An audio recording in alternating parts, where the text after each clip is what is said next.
কাঁচা চামড়ার সর্বনিম্ন দাম ১,৩৫০ টাকা নির্ধারণকে কাণ্ডজ্ঞানহীন সিদ্ধান্ত বলে মনে করছেন ব্যবসায়ী ও উদ্যোক্তারা। তাদের মতে এর ফলে চামড়ার কেনা বেচার নৈরাজ্য সৃষ্টি হবে।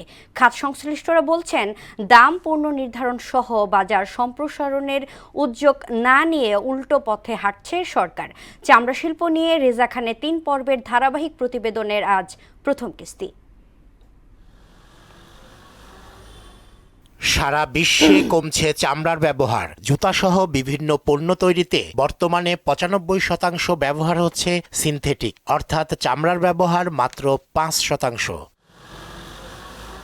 এমন বাস্তবতায় দেশে দেশে বন্ধ হয়ে যাচ্ছে চামড়া কারখানা। এতে চামড়ার দামও গিয়ে ঠেকেছে তলানিতে। আর বাংলাদেশে তো নামমাত্র মূল্যে বিক্রি হচ্ছে চামড়া।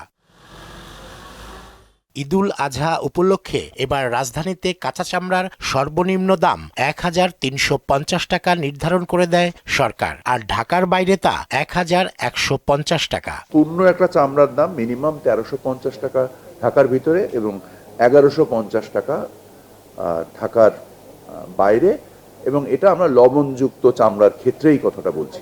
এই সিদ্ধান্তকে বাস্তবতা বিবর্জিত উল্লেখ করে ব্যবসায়ীরা বলছেন, বর্তমান বাজারে একটা ছোট আকারের কাঁচা চামড়া ১০০ টাকাতেও বিক্রি হয়। রেট দিয়েছে ১৩৫০ টাকা চামড়া নিবে, ১৩৫০ চামড়া নিব। ছোট চামড়াটা একটু কোয়ালিটিটা ভালো থাকলে মনে করেন যে এই ২৫০ বা ৩০০, আর নাহলে নষ্ট হলে ১০০ বিক্রি হচ্ছে, এইভাবেই চলছে।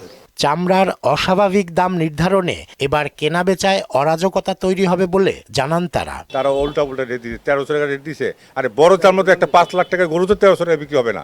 সে রেট কেমনি দিল? যে রেট দিছে ভাই, সে জ্ঞানহীন লোক রেটটা দিছে ভাই। ১০০-২০০ টাকা চামড়া বেচি, ৫০০-৭০০ টাকা চামড়া বেচি। বড় চামড়া ৭০০-৬০০-৫০০ এইভাবে বেচতেছি। ছোটটা বেচতে ২০০-৩০০-১০০ বেচতেছি। বিশেষজ্ঞরা বলছেন, বর্তমান বাস্তবতায় বাজারে নৈরাজ্য ঠেকাতে চামড়ার ব্যবহার বাড়ানো সহ নতুন কর্মপরিকল্পনার বিকল্প নেই। সরকারের চেষ্টা করা উচিত নতুন নতুন মার্কেট করা, তারপরে বেশি দামে চামড়া সেল করে এবং চামড়া ব্যবহারটা যাতে বাড়ে। ওইদিকে না যায় ওনারা উল্টা সিদ্ধান্ত নিয়েছেন যে এই কাঁচা চামড়া এবং ওইটগুলো রপ্তানি করবে। দাম ঠিক রাখতে অংশীজনদের পরামর্শ আমলে না নেয়ার মনোবৃত্তি থেকে সরকারকে বেরিয়ে আসার পরামর্শও দেন তিনি। বাণিজ্য উপদেষ্টা সাহেব উনি একঘেয়েমি কাজ করতেছে, উনি কোনো ফাতে করতেছেন না কোনো কথা। রেজা খান, মোহনা সংবাদ, ঢাকা।